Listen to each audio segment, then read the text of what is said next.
Hello, আমি উজানি। এই সিরিয়ালে আমি সেই ছোট তিতলির চরিত্রটা করছি যে এখন বড় হয়ে গেছে, আমারই হাজব্যান্ড কিংশু। এবং আমি যেরকমভাবে মাকে সাপোর্ট করেছিলাম এবং এখনো করছি, সেই যে কারণে মার পাশেই বসে আছি। এবং আমি এখানে একদমই নতুন। দর্শকদের কাছে একটাই প্রার্থনা, আমি পরিবারের নতুন সদস্য, সবার কস্টিউমটা আমি করছি। নতুন টিম, আকাশ দাকে খুব থ্যাংক ইউ বলতে চাই, পূজা দিকেও থ্যাংকস বলতে চাই। তো খুবই ভালো লাগছে এখনো অবধি, যতদিন হয়েছে কাজ করছি।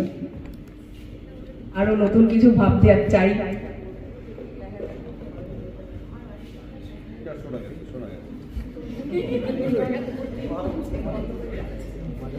আপনাদের প্রশ্ন এবার উল্টো দিক তো পূজা কিছু বলতে ব্যাটারি শেষ।